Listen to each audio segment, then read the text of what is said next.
67세 남성과 57세 여성이 재혼했지만 결국 이것 때문에 이혼하게 되는데 저는 한태성입니다. 올해 64세가 되었죠. 30년 넘게 소방관으로 일하다가 퇴직한 지 이제 1년이 지났습니다.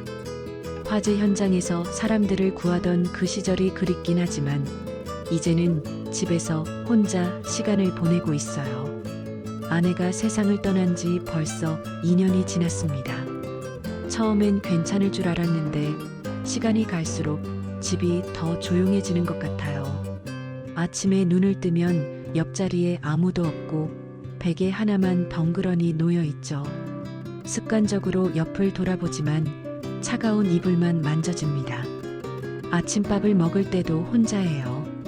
예전엔 아내가 미역국을 끓여주곤 했는데 이제는 간단한 라면이나 김치찌개로 때우고 있습니다. 식탁에 앉으면 의자 하나만 사용하게 되고 반찬도 하나씩만 덜어놓게 되죠. 텔레비전 소리가 집안의 적막함을 달래주는 유일한 친구가 되었어요. 점심시간이 되어도 특별할 게 없습니다. 근처 식당에 가서 혼밥을 하거나 집에서 컵라면을 끓여 먹어요. 가끔 식당에서 가족들이 함께 밥을 먹는 모습을 보면 부러워집니다. 웃음소리와 대화가 오가는 테이블을 바라보면서 나도 저런 시간이 있었는데 하는 생각이 들죠. 밤이 되면 정말 힘듭니다. 잠이 오지 않아서 이불을 덮고 누워도 천장만 계속 바라보게 되더라고요. 에어컨 돌아가는 소리, 시계 째깍거리는 소리만 들립니다. 소방관 시절 구하지 못했던 사람들의 얼굴이 자꾸 떠올라요. 5층 화재에서 미처 구조하지 못한 할머니, 공장 폭발 사고에서 뒤늦게 발견된 작업자의 모습이 선명하게 기억납니다. 아내에 대한 그리움도 밤마다 찾아와요. 함께 보던 드라마 재방송이 나오면 괜히 눈물이 납니다. 아내가 좋아하던 트로트 음악이 라디오에서 흘러나오면 급하게 채널을 돌려버리죠. 새벽 3시, 4시까지 뒤척이다가 겨우 잠이 드는 날이 대부분입니다. 요즘엔 손이 자주 떨려요.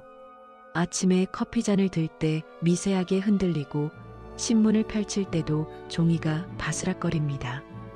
면도할 때는 더 조심스러워졌어요. 거울 속 내 모습이 예전 같지 않다는 걸 느끼죠. 나이가 들어서 그런 거겠지만 혼자 있을 때 이런 변화를 마주하니까 더욱 서글퍼집니다.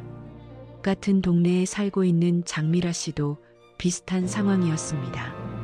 미라 씨는 57세인데 시장 입구에서 떡집을 운영하고 있어요. 이혼을 하고 나서 딸 하나를 혼자 키우며 살아가고 있죠. 남편과 헤어진 이유는 잘 모르지만 혼자서 아이를 키우는 게 쉽지 않았을 거예요. 미라 씨는 매일 새벽 4시에 일어납니다. 알람 시계가 울리면 몸이 무거워도 벌떡 일어나요. 찬 바닥에 발을 디디면서 하루를 시작하죠.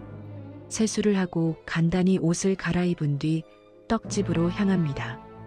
아직 어둠이 가시지 않은 새벽길을 혼자 걸어가는 뒷모습이 쓸쓸해 보이기도 해요. 떡집에 도착하면 찹쌀을 불리고 팥을 삶고 반죽을 하는 일이 시작됩니다.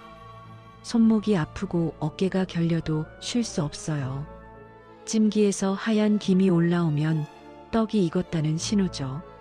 하나하나 정성스럽게 꺼내서 식히고 예쁘게 모양을 잡습니다. 손님들이 와서 맛있다고 칭찬해주면 그때만큼은 기분이 좋아져요. 하지만 미라 씨도 밤이 되면 혼자입니다. 딸은 서울에 있는 대학교 기숙사에서 지내고 주말에만 가끔 집에 와요. 좁은 아파트에서 혼자 저녁을 준비하고 혼자 밥을 먹고 혼자 설거지를 합니다. 딸과 전화 통화를 할 때만 집안에 웃음소리가 들리죠. 미라 씨는 밤마다 거실 소파에 앉아서 창밖을 바라봅니다. 아파트 불빛들이 하나씩 꺼져가는 모습을 보면서 생각에 잠겨요. 이혼할 때의 아픈 기억들이 떠오르죠. 남편과 크게 싸우던 날 딸 앞에서 눈물을 참던 순간들, 혼자서 모든 걸 결정해야 했던 두려움이 다시 밀려옵니다. 그래도 미라 씨는 포기하지 않습니다. 딸 앞에서는 늘 밝은 모습이어야 한다고 생각해요. 손님들에게도 웃으면서 인사하고 힘든 내색은 하지 않으려고 노력하죠. 가끔 거울을 보면서 연습하기도 해요. 웃는 표정, 밝은 목소리로 인사하는 모습을 말이에요. 저와 미라 씨는 같은 아파트 단지에 살고 있었지만 서로의 존재를 전혀 몰랐습니다. 저는 주로 밤늦게 산책을 하고 미라 씨는 새벽 일찍 떡집으로 나가니까 생활 패턴이 완전히 달랐거든요. 엘리베이터에서 마주쳤을 수도 있지만 기억에 남지 않았어요. 우리는 각자의 외로움 속에서 하루하루를 버텨나가고 있었습니다. 어떤 날은 정말 막막했어요. 이렇게 혼자 살아가는 게 맞나 싶기도 하고 앞으로 몇 년을 더 이런 식으로 보내야 할까 싶기도 했습니다. 가끔 아내 사진을 보면서 대화를 하기도 해요. 오늘 뭐 했는지, 힘든 일은 없었는지 혼자 중얼거리죠. 미라 씨도 비슷한 마음이었을 거예요. 새벽에 떡집 문을 열면서 오늘도 힘내자고 스스로를 다독였을 거고 저녁에 혼자 남았을 때면 깊은 한숨을 내쉬었을 거예요. 우리는 서로 모르는 채로 같은 외로움과 그리움을 나누고 있었던 셈이죠. 그런데 운명이라는 게 정말 신기한 것 같습니다. 그날도 잠이 오지 않아서 새벽 3시쯤 집을 나섰습니다. 요즘 들어 밤마다 이런 일이 반복되고 있어요. 이불 속에서 뒤척이다가 답답해지면 그냥 밖으로 나가서 걷곤 했죠. 찬 공기가 얼굴에 닿으면 조금이라도 마음이 진정되는 것 같았거든요. 아파트 단지를 벗어나서 시장 쪽으로 걸어가고 있었는데 갑자기 요란한 소리가 들렸습니다. 화재 경보 소리였어요. 30년 넘게 소방관으로 일했던 제가 그 소리를 모를 리 없죠. 몸이 먼저 반응했습니다. 퇴직했지만 여전히 그 소리만 들으면 가슴이 두근거리고 발걸음이 빨라져요. 소리가 나는 쪽으로 뛰어가니 작은 떡집에서 경보가 울리고 있었습니다. 불빛이 깜빡이고 시끄러운 소리가 새벽 거리에 울려 퍼지고 있었어요. 가게 앞에 한 여성이 서 있는데 당황한 모습이었습니다. 열쇠를 들고 있는 걸 보니 주인인 것 같았죠. 저는 망설이지 않고 다가갔습니다. 아직도 화재 상황에서는 몸이 먼저 움직여요. 그 여성이 바로 미라였는데 그때는 이름도 몰랐죠. 급하게 물어봤어요. 혹시 불이 났나요? 안전한 곳으로 피해야 합니다. 미라는 깜짝 놀란 표정으로 저를 쳐다봤어요. 새벽에 갑자기 나타난 낯선 남자를 보고 무서워할 수도 있었는데 제가 진심으로 걱정하는 모습을 본 건지 금세 안심하는 것 같았습니다. 아니에요. 불은 안 났는데 경보가 계속 울려서 어떻게 해야 할지 모르겠어요. 처음 있는 일이라서요. 미라의 목소리가 떨리고 있었어요. 새벽 4시에 혼자서 이런 일을 겪으니 얼마나 당황스러웠을까 싶었습니다. 저는 경보장치를 살펴보면서 말했죠. 괜찮아요. 오작동인 것 같네요. 제가 좀 봐드릴게요. 다행히 간단한 문제였습니다. 습도 센서에 물기가 묻어서 생긴 오작동이었어요. 떡집이니까 김이 많이 나는 환경이라 그럴 수 있죠. 센서를 닫고 리셋 버튼을 누르니 경보가 멈췄습니다. 갑자기 조용해진 새벽거리가 더욱 정적으로 느껴졌어요. 와, 정말 고마워요. 어떻게 이런 걸 다 하세요? 미라가 진심으로 고마워하는 표정이었어요. 눈에 안도감이 가득했죠. 저도 오랜만에 누군가에게 도움이 되는 일을 해서 기분이 좋았습니다. 제가 소방관 출신이라서요. 이런 장치들은 익숙해요. 그렇구나. 정말 든든하네요. 혼자 있을 때 이런 일이 생기니까 얼마나 무서웠는지 몰라요. 미라는 작은 체구였는데 새벽부터 떡을 만들러 나온 모습이 대견하면서도 안쓰러웠습니다. 혼자서 이 무거운 일을 다 감당하고 있구나 싶었어요. 앞으로 이런 일 있으면 언제든 말해요. 근처에 살고 있어서요. 그렇게 인사를 나누고 헤어졌습니다. 집으로 돌아가는 길에 계속 미라 생각이 났어요. 처음 만난 사람인데 왜 이렇게 마음에 남는 건지 모르겠더라고요. 새벽에 혼자 일하러 나가는 모습이 자꾸 떠올랐습니다. 며칠이 지난 후였습니다. 동네 복지센터에서 목공 수업 자원봉사를 하게 되었어요. 퇴직 후에 뭔가 의미 있는 일을 해보고 싶어서 신청한 거였습니다. 어르신들에게 간단한 목공 기술을 가르치는 일이었죠. 제가 평소에 취미로 하던 일이라 어렵지 않았어요. 수업 준비를 하고 있는데 익숙한 목소리가 들렸습니다. 고개를 돌려보니 지난번 떡집에서 만났던 그 사람이 있는 거예요. 미라도 저를 알아봤나 봅니다. 놀란 표정으로 저를 쳐다보더니 웃으면서 손을 흔들어 주더라고요.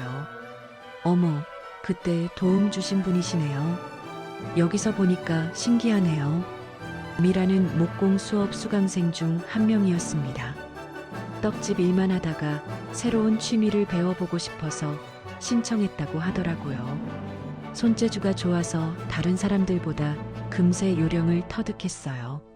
수업이 시작되고 저는 각 테이블을 돌아다니며 도움을 드렸습니다. 미라 테이블에 갔을 때 조심스럽게 물어봤어요. 떡집 일은 괜찮아요? 그 후로 경보 문제는 없었고요. 네, 덕분에 잘 사용하고 있어요. 정말 고마웠어요. 그런데 여기서 자원봉사를 하고 계시는군요. 대단해요. 미라의 목소리에 존경하는 마음이 담겨 있었어요. 저도 모르게 어깨가 으쓱해졌습니다. 오랜만에 누군가에게 인정받는 기분이었거든요. 그냥 집에만 있으니까 답답해서요. 이렇게 나와서 사람들과 만나니까 좋네요. 맞아요. 저도 떡집 일만 하다가 이런 수업 들으니까 기분 전환이 돼요. 새로운 걸 배우는 재미도 있고요. 대화를 나누면서 미라가 참 성실한 사람이라는 걸 알게 되었습니다. 목공 수업도 진지하게 임하고 모르는 것 있으면 꼼꼼히 물어보더라고요. 집중해서 작업하는 모습이 인상적이었어요. 수업이 끝나고 정리를 하는데 미라가 도와주었습니다. 다른 수강생들은 다 갔는데 혼자 남아서 도구들을 정리해 주더라고요. 안 그래도 되는데요. 제가 할 일인데. 괜찮아요. 저도 일찍 끝났거든요. 그리고 선생님이 열심히 가르쳐 주셔서 이 정도는 해야죠. 그때 미라의 배려심을 느꼈습니다. 남을 먼저 생각하는 마음이 자연스럽게 드러나더라고요. 함께 정리를 하면서 이런저런 이야기를 나눴어요. 평범한 일상 얘기였지만 오랜만에 누군가와 편하게 대화하니까 기분이 좋았습니다. 다음 주에도 와요? 네, 물론이죠. 재미있어서요.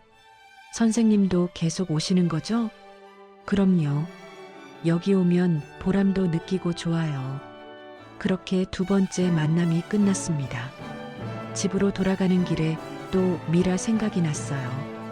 이상하게 마음이 따뜻해지는 기분이었습니다. 오랜만에 누군가와 자연스럽게 대화한 것 같았거든요.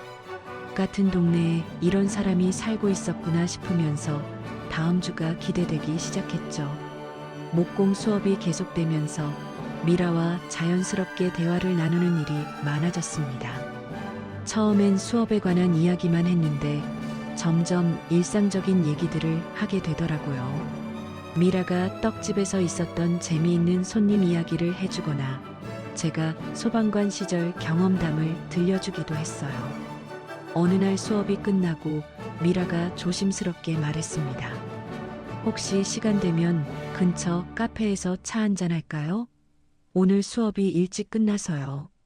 저도 특별히 할 일이 없었고 무엇보다 미라와 더 이야기하고 싶었어요. 복지센터 근처에 작은 카페가 하나 있었는데 조용하고 분위기가 좋았습니다. 카페에 앉아서 커피를 주문하고 나니 좀 더 편한 분위기가 되었어요. 수업 때와는 달리 다른 사람들의 시선을 신경 쓸 필요가 없어서 그런지 대화도 더 자유로워졌습니다. 떡집 일이 많이 힘들죠? 새벽부터 시작해야 하니까.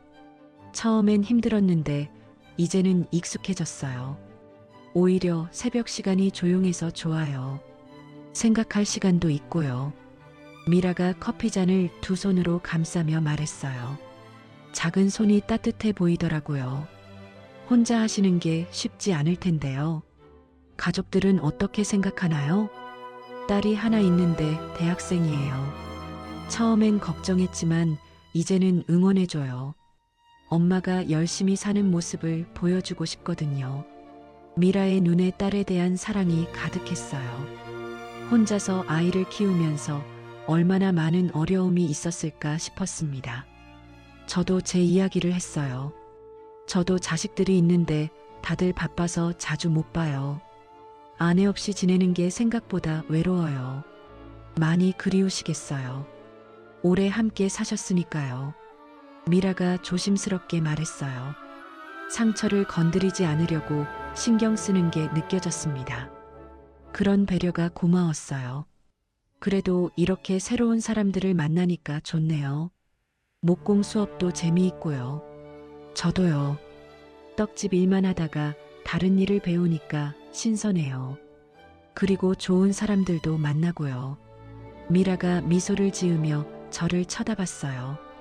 그 순간 가슴이 따뜻해지는 걸 느꼈습니다. 오랜만에 누군가와 이렇게 편하게 이야기하니까 행복했어요. 그렇게 1시간 정도 이야기를 나누고 헤어졌는데 집으로 가는 길 내내 기분이 좋았습니다. 미라와 대화하면서 제 마음도 한결 가벼워진 것 같았어요. 혼자 있을 때의 적막함이나 외로움이 조금씩 줄어드는 느낌이었죠. 며칠 후 다시 목공 수업이 있는 날이었습니다.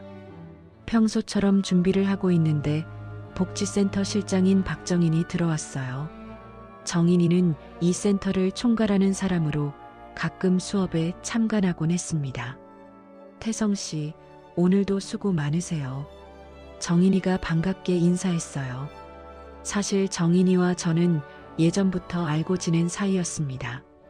제가 소방관으로 일할 때 화재 예방 교육차 복지센터에 온 적이 있었거든요. 그때 처음 만났는데 서로 힘든 시기를 보내고 있을 때라 많은 이야기를 나눴었죠.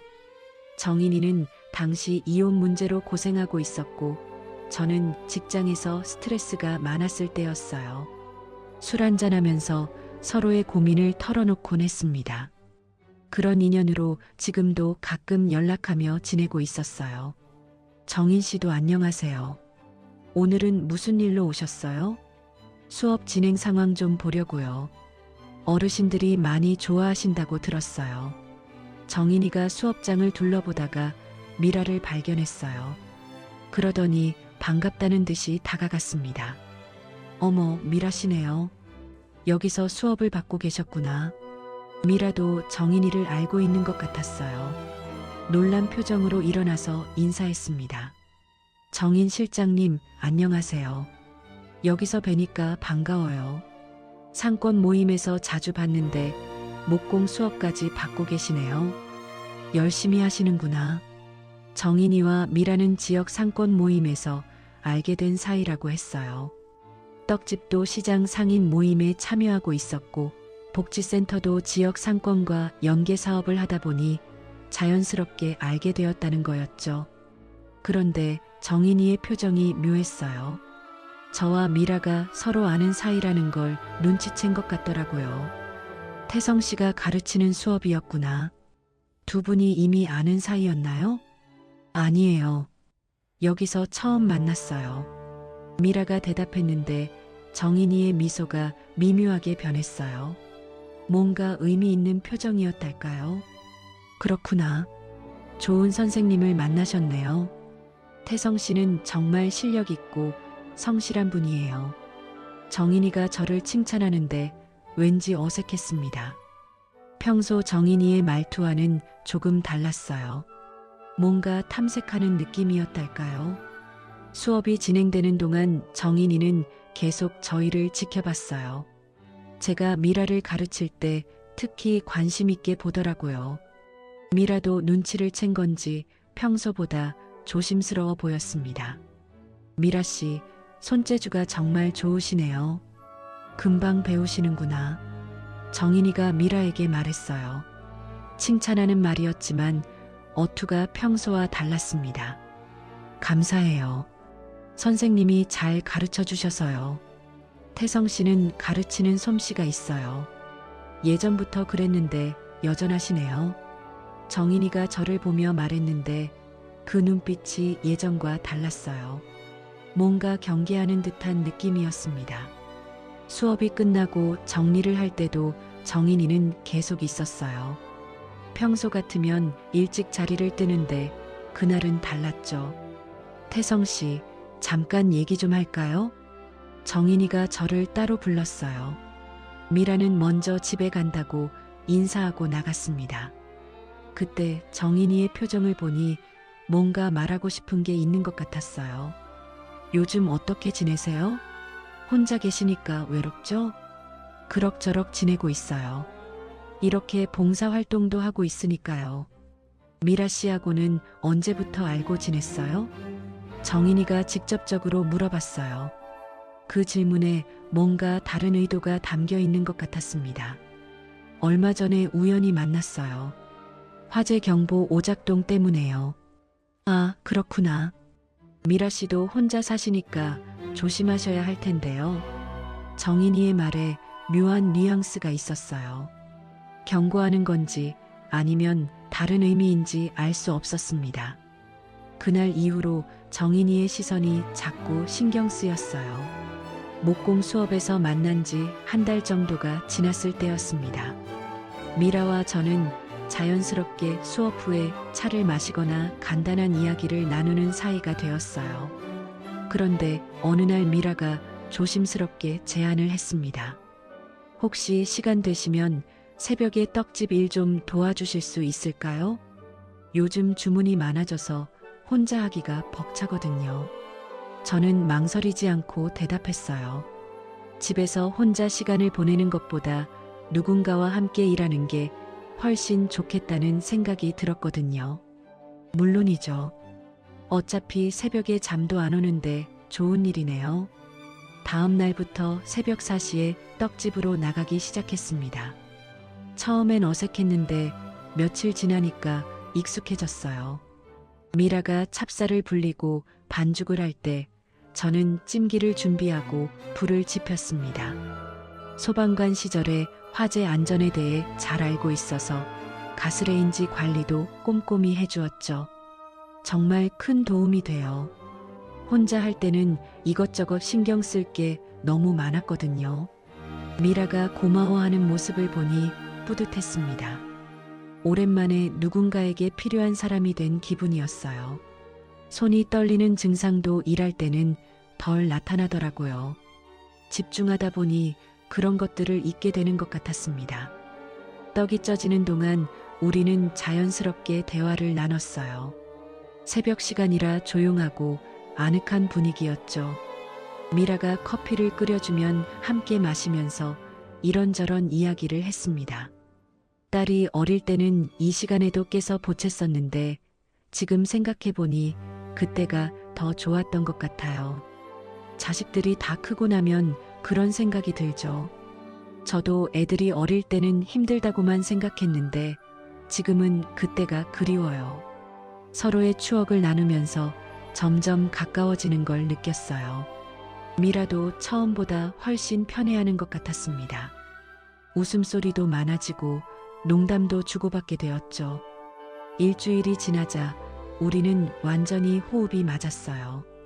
제가 찜기에서 떡을 꺼내면 미라가 받아서 식히고 저는 다음 찜기를 준비하는 식으로 척척 진행되었습니다. 마치 오랫동안 함께 일해온 것처럼 자연스러웠어요. 오늘은 장 보는 날이에요. 혹시 시간 되면 같이 가실래요? 미라가 제안했어요. 떡집 재료를 사러 전통시장에 가는 날이었는데 혼자 가기엔 짐이 너무 많다고 하더라고요. 좋죠. 저도 오랜만에 시장 구경해보고 싶었어요. 전통시장에 함께 간 날이 특별히 기억에 남습니다. 미라가 각 가게를 돌아다니며 재료를 고르는 모습이 프로답더라고요. 찹쌀의 품질을 보는 눈이며 팥의 상태를 확인하는 손길이 정말 숙련되어 있었습니다. 이 찹쌀이 제일 좋아요. 윤기가 나고 알이 고르거든요. 미라가 설명해 주는 걸 들으니 새로웠어요. 그동안 시장에서 장을 볼 때 대충 사던 제가 부끄러워졌습니다. 무거운 쌀자루를 들어주니 미라가 고마워했어요. 혼자 올 때는 이런 무거운 거 나르기가 힘들었는데 정말 든든해요. 시장에서 함께 점심도 먹었습니다. 작은 식당에서 김치찌개를 시켜놓고 이야기하는데 마치 오래된 부부 같은 느낌이었어요. 편안하고 자연스러웠죠. 그날 이후로 우리는 더 자주 만나게 되었습니다. 떡집 일이 끝나면 함께 아침 산책을 하기도 했고 저녁에는 간단한 집밥을 나눠 먹기도 했어요. 미라가 떡집에서 남은 떡을 가져와서 저는 간단한 반찬을 만들어서 함께 먹었습니다. 태성 씨가 만든 김치볶음밥 정말 맛있어요. 비법이 뭐예요? 별거 아니에요. 소방서에서 야간 근무할 때 자주 해먹던 거라 익숙해서 그런가 봐요. 이런 소소한 일상들이 쌓여가면서 제 생활에 활력이 돌아왔습니다. 아침에 일어날 이유가 생겼고 밤에도 내일이 기대되었어요. 손떨림도 많이 줄어들었고 불면증도 개선되는 것 같았습니다. 미라도 변화가 있었어요. 예전보다 표정이 밝아졌고 웃음소리도 많아졌죠. 떡집 손님들도 미라의 변화를 알아채는 것 같았습니다. 하지만 이런 행복한 시간이 계속되지는 않았어요. 박정인이 가끔 복지센터에 나타나서 의미심장한 말들을 던지기 시작했거든요. 어느 날 목공 수업이 끝나고 정인이가 저를 따로 불렀어요. 태성 씨, 요즘 많이 바쁘시겠어요. 새벽부터 일하신다던데요. 정인이가 어떻게 알았는지 모르겠지만 제가 떡집 일을 돕고 있다는 걸 알고 있었어요. 그냥 도움이 필요해서 조금 거들어주고 있어요. 미라 씨도 고마워하시겠네요. 그런데 태성 씨 예민한 거 몰랐는데요. 혹시 무리하시는 건 아니죠? 정인이의 말에 뭔가 가시가 있었어요. 예민하다는 표현이 왜 나오는지 이해할 수 없었습니다. 며칠 후에는 미라에게도 비슷한 말을 했다고 들었어요. 미라가 목공 수업에서 정인이와 마주쳤을 때였는데요. 미라 씨, 요즘 많이 바쁘시죠? 태성 씨가 도와주시니까 좀 나아요? 네, 정말 큰 도움이 돼요. 그런데 태성 씨 건강은 어때요? 나이가 있으셔서 무리하시면 안 될 텐데요. 혹시 힘들면 언제든 말해요. 정인이가 왜 이런 말을 하는지 알 수 없었어요. 마치 제가 미라에게 부담이 되고 있다는 식으로 말하는 것 같았습니다. 정인 실장이 이상한 얘기 하더라고요. 태성 씨 건강 걱정하면서 무리하지 말라고요. 미라가 저에게 그 이야기를 전해주는데 표정이 조금 어두워져 있었어요. 정인이의 말이 미라에게도 영향을 준 것 같았습니다. 저는 괜찮은데요. 오히려 일하니까 더 건강해지는 것 같아요. 그래도 너무 무리하지 마세요. 저도 혼자 할 수 있어요. 미라의 말에 약간의 거리감이 느껴졌어요. 정인이의 말이 미라 마음속에 의심의 씨앗을 심은 것 같았습니다. 그 순간부터 우리 사이에 미묘한 변화가 시작되었어요. 박정인의 은근한 견제에도 불구하고 미라와 저는 더욱 가까워졌습니다. 함께 보내는 시간이 늘어날수록 서로에 대한 감정도 깊어져 갔어요. 어느 날 저녁 미라의 집에서 함께 저녁을 먹고 있을 때 더 이상 제 마음을 숨길 수 없다는 생각이 들었습니다.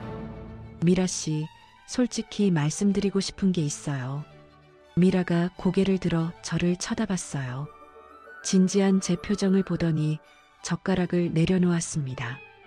저는 미라 씨와 함께 있을 때가 가장 편안해요. 아내가 세상을 떠난 후로 이런 마음을 느껴본 적이 없었거든요. 말을 하면서도 가슴이 두근거렸어요. 64세가 되어서 이런 고백을 하게 될 줄은 꿈에도 몰랐습니다. 혹시 부담스러우시면 아니에요. 미라가 제 말을 가로막았어요. 눈에 눈물이 맺혀 있었습니다. 저도 같은 마음이에요. 이혼하고 나서 혼자 살면서 다시는 누군가와 이런 감정을 나눌 수 없을 거라고 생각했거든요. 태성 씨와 있으면 마음이 따뜻해져요. 그 순간 미라의 손을 잡았어요. 작고 따뜻한 손이 제 큰 손 안에 쏙 들어왔습니다. 두 사람 다 말없이 서로를 바라보다가 함께 웃었어요. 너무나 자연스럽고 당연한 일처럼 느껴졌거든요. 하지만 우리에게는 해결해야 할 문제가 있었습니다. 바로 가족들이었어요. 저는 성인이 된 자녀 둘이 있었고 미라에게는 대학생 딸이 있었거든요. 먼저 제 아이들에게 이야기했습니다. 큰아들과 작은 딸을 불러서 식당에서 만났어요. 아버지가 할 말이 있다. 무슨 일이세요? 표정이 심각한데요. 큰아들이 걱정스럽게 물어봤어요. 딸도 긴장한 모습이었습니다. 좋은 사람을 만났다. 재혼을 생각하고 있어. 순간 아이들의 표정이 굳어졌어요. 예상했던 반응이었습니다. 아버지, 갑자기 무슨 소리세요? 딸이 당황해서 말했어요. 큰아들도 말문이 막힌 듯 아무 말이 없었습니다. 어머니가 돌아가신 지 겨우 2년인데 그래서 더 생각해봤다. 혼자 있으니까 얼마나 외로운지 너희들도 모르잖니. 저는 차근차근 설명했어요. 미라와 어떻게 만났는지, 함께 있을 때 얼마나 마음이 편한지, 서로 어떻게 도와가며 지내는지 말했습니다. 그분이 어떤 분이신데요? 큰아들이 조심스럽게 물어봤어요. 처음 반대하던 모습과는 달리 궁금해하는 것 같았습니다. 떡집을 하시는 분이야.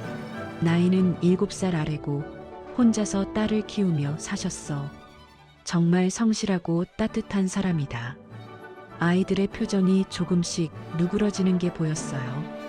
제가 진심으로 미라를 좋아한다는 걸 느낀 것 같았습니다. 한번 만나볼 수 있을까요? 딸이 먼저 제안했어요. 큰아들도 고개를 끄덕였습니다. 일주일 후 미라와 제 아이들이 만나는 자리를 마련했습니다. 처음엔 서로 어색해했지만 미라가 정성스럽게 준비해온 떡을 보며 분위기가 부드러워졌어요. 정말 맛있네요. 아버지가 자랑하시더니 정말 솜씨가 좋으시구나. 큰아들이 떡을 먹으며 말했어요. 미라가 환하게 웃으면서 대답했습니다. 고맙습니다. 태성 씨가 많이 도와주셔서 더 맛있게 만들 수 있었어요. 아버지가 요리를 도와드려요? 집에서는 라면도 잘 안 끓이시는데. 딸이 놀라며 말했어요. 그러자 미라가 웃으면서 말했습니다. 새벽에 떡집 일을 도와주세요. 정말 큰 힘이 되고 있어요. 아이들이 저를 신기하다는 듯 쳐다봤어요. 집에서 보던 아버지와는 다른 모습이었을 겁니다. 식사를 하면서 미라는 자연스럽게 아이들과 대화를 나눴어요. 큰아들의 직장 이야기, 딸의 취업 준비 이야기를 관심 있게 들어주었습니다. 무엇보다 저를 어떻게 생각하는지에 대해서도 솔직하게 말했어요. 아버님이 정말 든든해요. 혼자 할 때는 힘들었던 일들이 함께 하니까 즐거워졌거든요. 그날 헤어지면서 큰아들이 저에게 조용히 말했어요. 아버지 표정이 정말 밝아졌어요. 어머니 돌아가시고 나서 처음 보는 모습이에요. 딸도 비슷한 말을 했습니다. 아버지가 행복해 보여요. 그분도 좋은 분 같고요. 미라의 딸을 만나는 것은 조금 더 조심스러웠어요. 대학생이라서 감수성이 예민할 수 있었거든요. 미라가 먼저 딸에게 저에 대한 이야기를 했다고 했어요. 엄마, 정말 재혼하실 거예요? 딸이 직접적으로 물어봤다고 하더라고요. 미라는 솔직하게 대답했답니다. 그런 마음이 있어. 혼자 지내는 게 얼마나 외로운지 너도 알잖니. 아직 어린데. 너도 이제 성인이고 나도 내 인생을 생각해야 할 나이야. 처음에 딸은 복잡한 마음이었다고 해요. 어머니의 재혼을 쉽게 받아들이기 어려웠던 것 같습니다. 하지만 미라와 함께 있을 때 제 모습을 보면서 생각이 바뀌었대요. 엄마가 정말 많이 웃으세요. 예전에는 혼자 있을 때 울먹이는 걸 가끔 봤거든요. 딸이 미라에게 말했어요. 태성 아저씨가 엄마를 행복하게 해주시는 것 같아요. 엄마가 웃으니까 저도 좋네요. 그 말을 들었을 때 정말 고마웠어요. 젊은 나이에 어머니의 마음을 이해해주는 딸이 대견했습니다. 몇 달간의 만남을 거쳐 우리는 재혼을 결정했어요. 큰 결혼식은 하지 않기로 했습니다. 대신 가족들과 가까운 지인들만 초대해서 조용한 식사 자리를 마련했어요. 결혼식 당일 미라는 수수한 한복을 입고 있었습니다. 화려하지 않지만 정말 아름다워 보였어요. 저도 정장을 차려입고 미라 옆에 섰을 때 가슴이 벅찼습니다. 이제 정말 가족이 되었네요. 미라가 조용히 말했어요. 제 손을 꼭 잡으면서요. 앞으로 함께 행복하게 살아요. 제가 대답하자 미라가 환하게 웃었습니다. 그 웃음을 보는 순간 모든 게 완벽하다는 생각이 들었어요. 아이들도 축하해주고 새로운 시작에 대한 기대감으로 가득했습니다. 그때는 이 행복이 영원히 계속될 거라고 믿었거든요. 재혼 후 처음 몇 달은 정말 행복했습니다. 미라와 함께 생활하면서 오랜만에 집이 따뜻하게 느껴졌어요. 아침에 눈을 뜨면 옆에 누군가 있다는 사실만으로도 기분이 좋았죠. 미라도 밝은 표정으로 하루를 시작하곤 했습니다. 하지만 이런 행복한 시간이 그리 오래가지는 못했어요. 결혼한 지 석 달쯤 지났을 때부터 예전의 문제들이 다시 나타나기 시작했거든요. 밤에 잠이 오지 않는 증상이 심해졌습니다. 아내와 함께 살 때도 불면증이 있었지만 미라와 함께 지내면서 더욱 심각해진 것 같았어요. 옆에서 미라가 편안하게 잠들어 있는데 저만 천장을 바라보며 뒤척이게 되었습니다. 처음엔 조심스럽게 몸을 돌리려고 했어요. 미라를 깨우면 안 된다는 생각에 최대한 조용히 움직였죠. 하지만 밤새 뒤척이다 보니 이불이 자꾸 움직이고 매트리스도 미세하게 흔들렸어요. 더 큰 문제는 손 떨림이었습니다. 예전에도 가끔 있던 증상인데 스트레스를 받거나 긴장하면 더 심해지더라고요. 밤중에 물을 마시려고 컵을 들 때도 손이 떨려서 물소리가 났어요. 아무리 조심해도 컵이 흔들리는 소리를 숨길 수가 없었습니다. 잠깐만 물 좀 마실게. 조용히 일어나서 부엌에 가려고 해도 발소리를 완전히 없앨 수는 없었어요. 그러면 미라가 잠결에 뒤척이는 소리가 들렸습니다. 깨웠나 싶어서 더 조심스러워졌죠. 헛기침도 자주 나왔어요. 목이 마르거나 답답할 때 나오는 기침인데 밤중에 조용할 때 나는 기침 소리가 생각보다 크더라고요. 참으려고 해도 자꾸 나와서 결국 화장실에 가서 기침을 해야 했습니다. 가장 심각한 건 몸을 갑자기 움찔하는 증상이었어요. 잠들기 직전에 몸이 순간적으로 경직되면서 움찔하는 거예요. 마치 높은 곳에서 떨어지는 꿈을 꾸다가 깨는 것 같은 느낌이었습니다. 그럴 때마다 침대가 흔들리고 미라가 깼어요. 괜찮아요? 미라가 잠결에 물어보면 저는 괜찮다고 대답했지만 사실 제 자신도 왜 이런 증상이 나타나는지 모르겠었어요. 나이가 들어서 그런 건지 아니면 다른 문제가 있는 건지 불안했습니다. 미라도 처음엔 이해해 주려고 했어요. 연세가 있으니까 그럴 수 있어요. 괜찮아요라고 말해주었죠. 하지만 날이 갈수록 미라의 잠이 부족해지는 게 눈에 보였어요. 미라는 새벽 4시에 일어나서 떡집에 가야 했는데 밤에 제 때문에 자주 깨다 보니 수면이 부족했습니다. 아침에 일어날 때 얼굴이 피곤해 보였고 눈 밑에 다크서클도 생겼어요. 미안해요. 제가 자꾸 깨워서. 아니에요. 괜찮아요. 미라는 괜찮다고 말했지만 표정에서 피로가 느껴졌어요. 떡집에서 일할 때도 평소보다 지쳐 보였습니다. 제가 일을 도와주려고 해도 괜찮아요. 쉬세요라고 말하면서 혼자 하려고 했어요. 한 달 정도 이런 상황이 계속되었을 때 미라가 조심스럽게 말을 꺼냈습니다. 그날도 새벽 3시쯤 제가 헛기침을 하면서 미라를 깨웠을 때였어요. 태성 씨, 미안해요. 또 깨웠네요. 아니에요.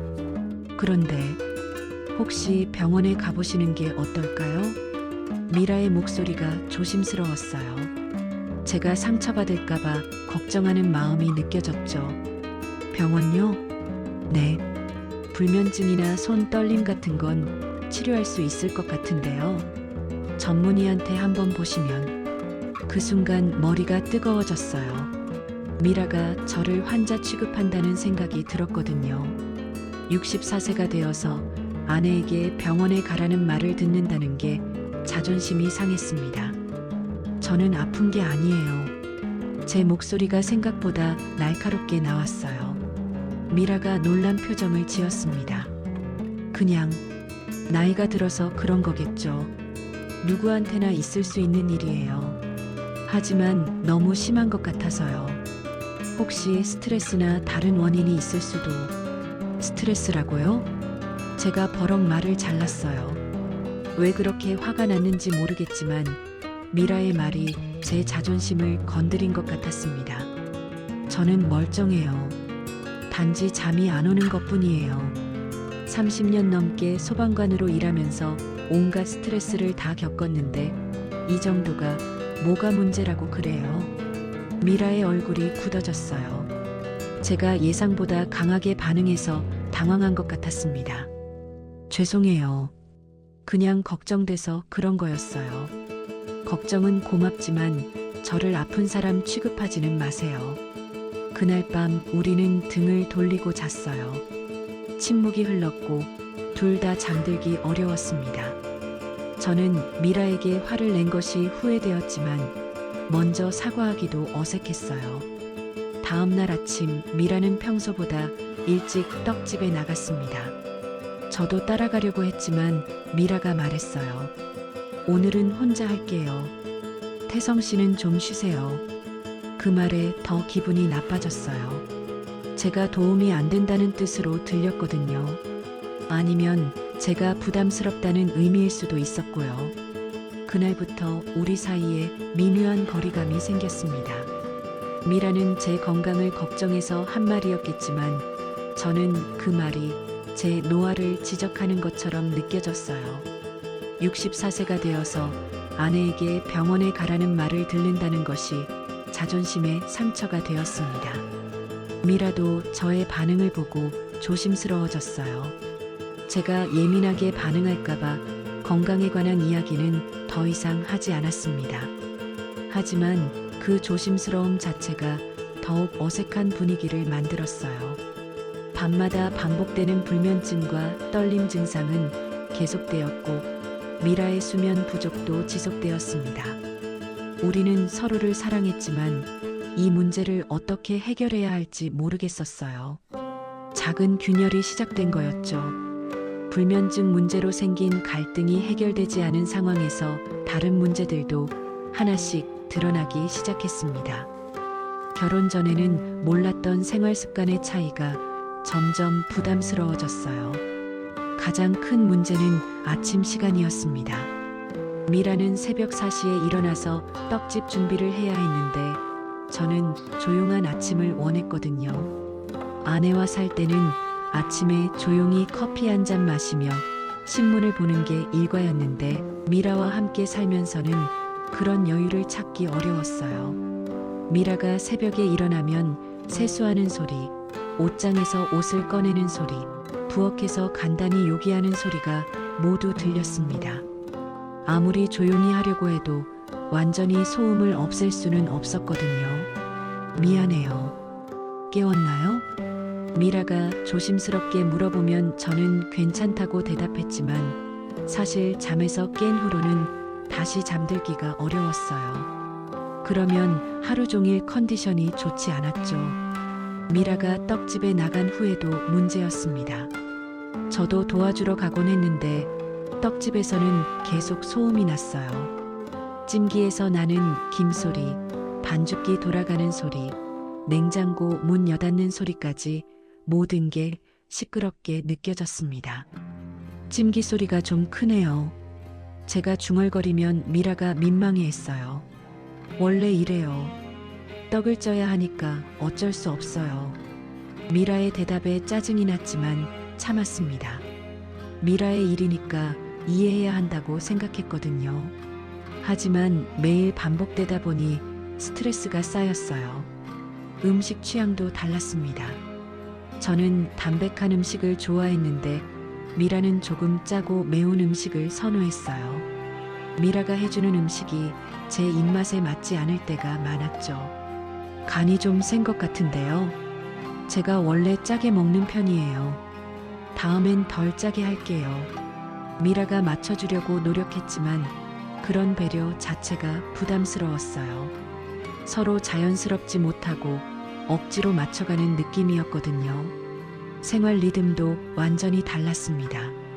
미라는 새벽부터 일하고 저녁 8시면 잠자리에 들었는데 저는 밤 11시나 12시까지는 깨어있는 편이었어요. 저녁 시간에 함께 보낼 수 있는 시간이 별로 없었죠. 먼저 주무세요. 저는 조금 더 있다가 들어갈게요. 네, 그러세요. 미라가 먼저 잠자리에 들고 나면 저는 거실에 혼자 남았어요. 결혼 전 혼자 있을 때와 비슷한 외로움이 느껴졌습니다. 함께 살지만 함께 있지 못하는 기분이었달까요? 이런 상황이 몇 주 계속되면서 서로 지치기 시작했어요. 미라도 제가 불편해하는 걸 눈치채고 있었고 저도 미라에게 부담을 주고 있다는 걸 알고 있었습니다. 그런 때 박정인이 다시 나타났어요. 복지센터 목공 수업이 있는 날 정인이 미라와 따로 이야기하는 모습을 봤습니다. 미라 씨, 요즘 어때요? 많이 바빠 보이시던데요. 괜찮아요. 그냥 적응하려고 노력하고 있어요. 적응이요? 뭔가 힘든 일이 있나요? 정인이가 관심 있다는 듯 물어봤어요. 미라는 처음엔 괜찮다고 했지만 정인이 계속 물어보자 조금씩 털어놨나 봅니다.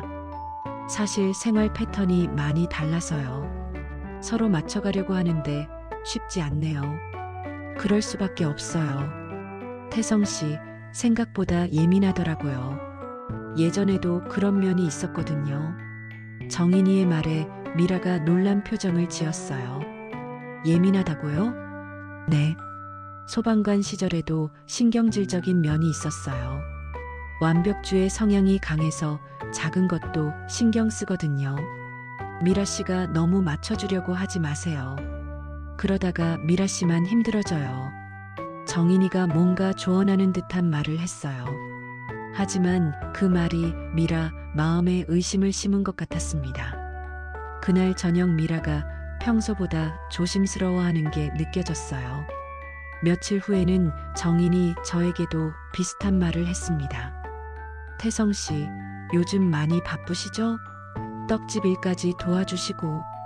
그냥 도울 일이 있어서 돕고 있어요. 미라 씨 떡집 일이 생각보다 힘들죠? 새벽부터 저녁까지 계속 일해야 하고. 정인이가 무심한 듯 말했어요. 당신 나이에는 좀 과한 거 아닐까요? 무리하시면 건강에 안 좋을 텐데요. 저는 괜찮은데요. 괜찮으시긴 하겠지만 미라 씨도 부담스러워할 수도 있어요. 혹시 도움이 안 될까봐 말은 못 하시겠지만요. 정인이의 말이 제 마음을 흔들었어요. 정말 미라에게 부담이 되고 있는 건 아닐까 하는 생각이 들었거든요. 그동안 미라가 제 도움을 고마워한다고 생각했는데 사실은 부담스러워하고 있었던 건 아닐까요? 그날 밤 떡집에서 돌아와서 미라에게 물어봤어요. 제가 떡집 일 돕는 게 부담되지 않아요? 왜 갑자기 그런 말씀을 하세요? 혹시 제가 있으면 일하기 불편하거나 그런 건 아닌가 해서요. 미라가 잠시 말을 멈췄어요. 그 짧은 침묵이 저에게는 답처럼 느껴졌습니다. 아니에요. 도움이 많이 돼요.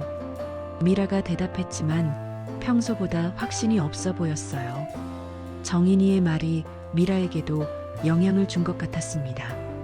그때부터 서로 더 조심스러워졌어요.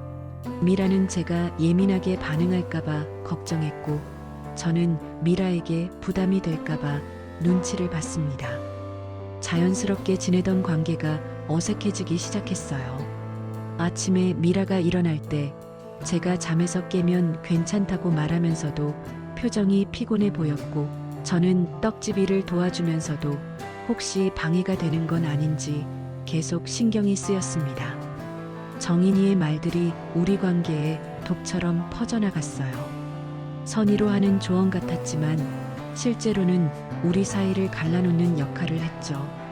서로에 대한 믿음이 흔들리기 시작했고 사소한 일들도 크게 느껴지게 되었습니다. 결혼 초기에 행복했던 기분은 온데간데 없었어요. 대신 서로를 배려한다는 명목으로 거리를 두게 되었고 그 거리감이 점점 커져갔습니다. 사랑하는 마음은 여전했지만 함께 사는 게 점점 힘들어지고 있었어요. 갈등이 깊어진 지 한 달 정도가 지났을 때 더 이상 버틸 수 없는 순간이 왔습니다. 그날도 새벽에 제가 미라를 깨웠고 떡집에서는 평소보다 조용히 하려다 보니 일이 더 힘들어졌어요. 서로 눈치를 보면서 지내는 게 너무 지쳤습니다. 저녁 식사를 마치고 설거지를 하는데 미라가 갑자기 멈춰섰어요. 제가 뒤에서 지켜보고 있으니까 부담스러웠나 봅니다.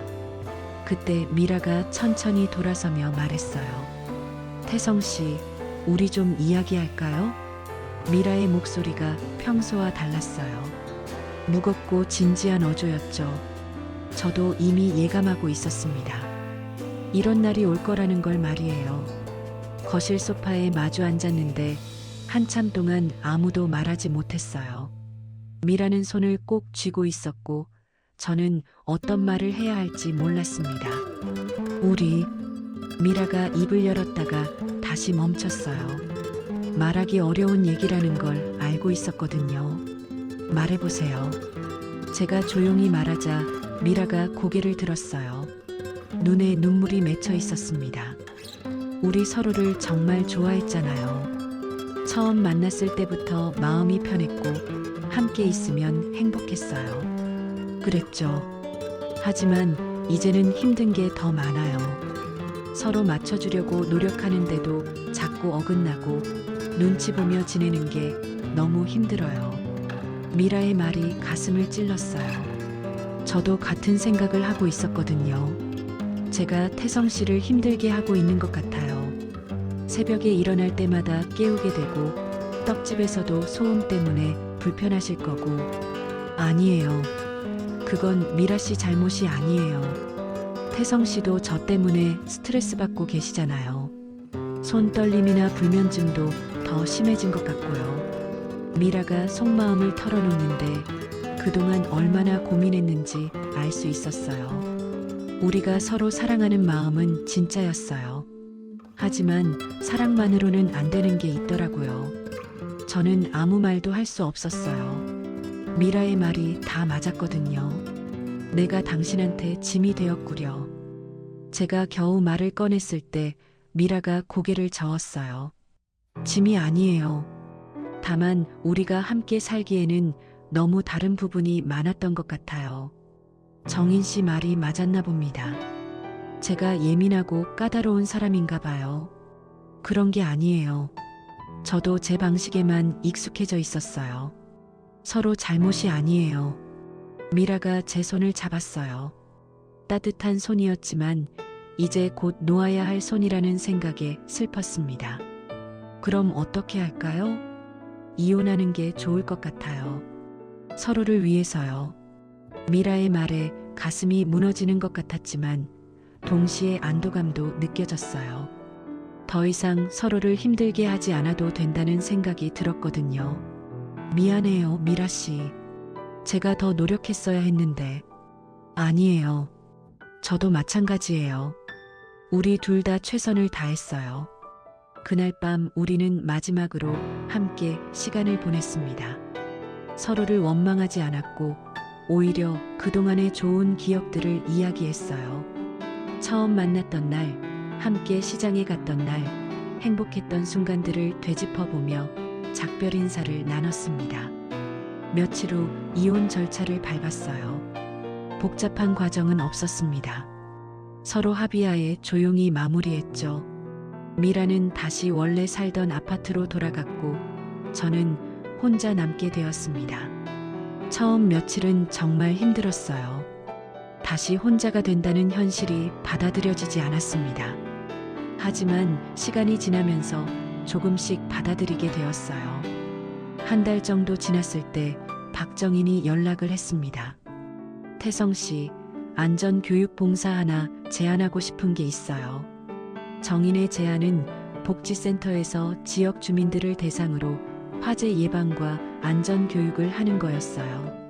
제 전문 분야였고 오랜만에 제 경험을 활용할 수 있는 일이었습니다. 한번 해볼게요. 첫 강의를 했을 때의 기분을 잊을 수가 없어요. 30명 정도의 주민들이 제 말에 귀 기울이고 질문하고 고마워하는 모습을 보니까 뿌듯했습니다. 오랜만에 누군가에게 진짜 필요한 사람이 된 기분이었어요. 선생님 덕분에 우리 집 화재 경보기 점검할 수 있었어요. 가스레인지 안전사용법 정말 도움됐어요. 주민들의 고마운 말을 들으며 새로운 보람을 찾았습니다.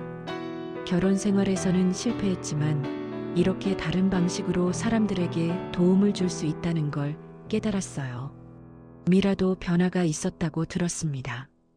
다시 혼자 살게 되면서 처음에는 힘들어했지만 점차 자신만의 리듬을 되찾았대요. 떡집 일도 예전처럼 자유롭게 할 수 있게 되었고 딸과도 더 많은 시간을 보내고 있다고 했습니다. 가끔 시장에서 우연히 마주칠 때가 있어요. 서로 어색하지 않게 인사하고 안부를 물어봅니다. 원망하는 마음은 전혀 없어요. 오히려 서로가 각자의 자리에서 잘 지내고 있다는 게 다행스럽습니다. 태성 씨도 건강하게 잘 지내시는 것 같아서 다행이에요. 미라 씨도 밝아 보이시네요. 떡집은 잘 되고 있고요. 네, 딸이 방학 때 와서 도와주기도 해요. 이런 대화를 나누면서 깨달았어요. 사랑에는 여러 가지 형태가 있다는 걸 말이에요. 함께 살며 매일 얼굴을 보는 사랑도 있지만 멀리서 서로의 행복을 빌어주는 사랑도 있다는 걸 배웠습니다. 지금 저는 일주일에 3번 안전교육을 하고 목공 수업 봉사도 계속하고 있어요.